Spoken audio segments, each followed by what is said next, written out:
Here is Ho Chi Minh, Vietnam. I'm really happy to meet one of my friends, and we have known each other for 4 years, right? Okay, yeah. The first time we met each other was in 2021 online, I suppose. That sounds about right. Yeah, I can't remember exactly, but I'll take your word for it. Yeah, and apparently from David's accent, you can tell that he's from England. How many years have you been living in Vietnam? 23 years now. The lifestyle here, it's pretty relaxed. People are pretty laid back about life. Of course, the cost of living is affordable, and the climate is wonderful. It's hot and sunny all year round. You're 56 years old? That's correct, yep. So when you first came to Vietnam, you are just 33. Yeah. Just like me. Oh, baby. But what drove you to here at the first place?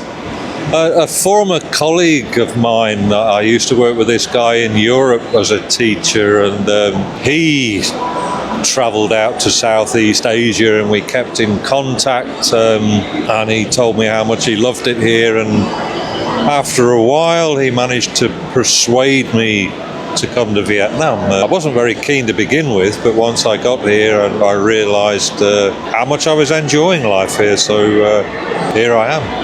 But during these 23 years, what do you do for a living? I've been teaching English. That's my profession. How does it feel to be an English teacher in Vietnam? Do you like it? Do you enjoy it? Sure, yeah, it's been great. It's been a lot of fun. Students are good, they're pretty attentive, they're pretty diligent and hardworking. I'm not sure whether you want to talk about your marriage in Vietnam. You told me before, right? Might be wise to avoid that topic. How does it feel, to have a wife from another country? Can we talk about that? If I'm going to marry a foreign lady, for example, from Germany or from the UK, I'm very worried about the difference, between the traditions and culture. There certainly are cultural differences, but a lot of the interracial marriages here are engaged in for the wrong reasons. The motivation isn't focused on the relationship. A lot of it is financial, the dream of getting to live in a foreign country, or getting dual nationality. There are a lot of benefits. How does it feel to get older and older? Do you feel comfortable to talk about it? Age it's mental, isn't it? If you allow yourself to become old, then you'll age a lot faster. But if you be immature, that's the way I deal with it. I'm still like a kid, even though I'm 56 years old. But I still think the same way as I did when I was a 18-year-old or a 20-year-old. I get it. The mentality actually is very important. I'm still very immature, yeah. So now you live in the suburbs, right? That's right, yeah. How does it feel to live in suburbs, to be far away from the lively city center?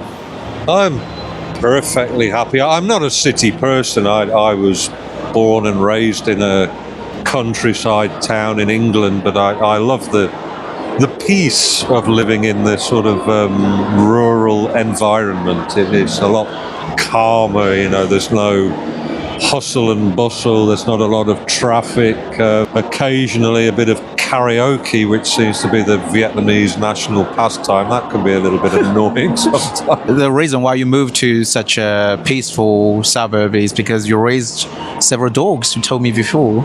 I have 3 new dogs, if that's the right way to phrase that. All my dogs have gone to Doggy Valhalla now, the original ones, but they lived for about 16 years, the oldest. But I rescued 3 pups from an animal shelter, so they were heading for the dog meat market, but I decided to take them on. So I've got 3 pups now. They're less than a year old. I guess they're maybe 8 or 9 months old now, so they're probably destroying my house while I'm sitting here talking to you. I'm also considering, to move to the suburbs, but I'm just worried about my job. I think you can do a job online. That's the advantage. Yeah, so what are your recreational activities to live in your villa? A villa. Yeah, a very beautiful villa. I'm an avid reader. I don't do much else other than read. Spend all day reading the newspapers, and in the evening I like to sit out in my front yard with an ice cold beer and whatever book I happen to be reading at the time. You don't be into the social medias? I don't use social media. I think I'm the wrong generation for that, you know. No, you're still 29, remember. Okay, forgot. 29 people, you have to use social media to scroll videos. Yeah, okay. I'll take note of that. I'll start using social media. But I have to say, you know, watching videos actually makes me very anxious. I don't know why, but very, very anxious. I think that is a different way to receive the information, but without any thinking. So it's very easy for people to be impacted by watching short videos, I suppose. There's a strong argument that the human attention span is getting shorter and shorter.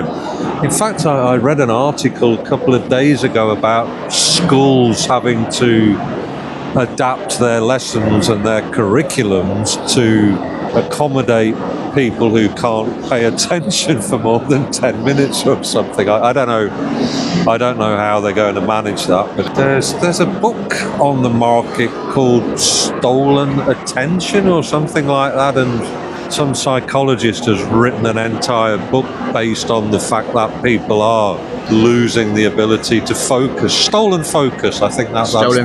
That's the name of the book. Yeah, you might be aware of it. Yeah. So, David, do you consider returning to your hometown, to the UK?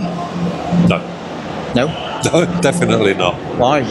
You don't like it anymore? The England where I grew up no longer exists. Political scene, the demographic has changed dramatically, and I don't envisage myself returning to the UK at all. Yeah, way to actually swap the gift.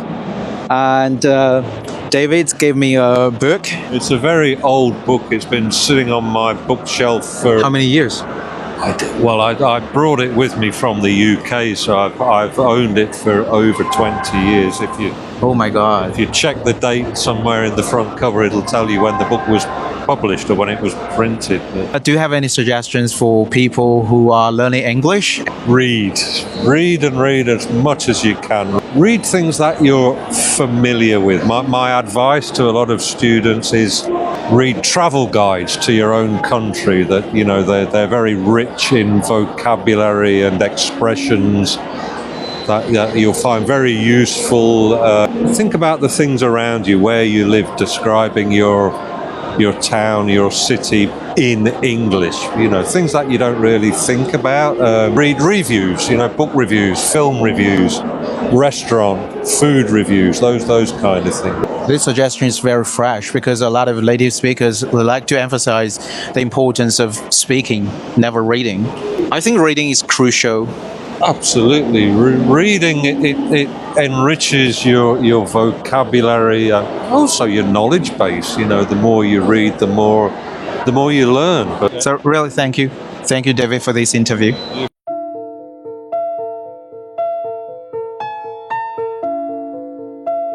Hello?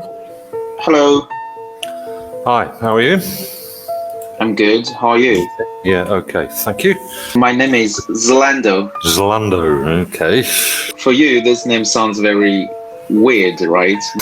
Well, I don't want to offend you by telling you your name sounds weird, but it's, what would I say? It sounds a little bit unusual to my ears. It seems like some name from the Harry Potter, right? Oh, possibly, yeah. It sounds a little bit magical or otherworldly, yeah. Really? So how should I call you? My name's David.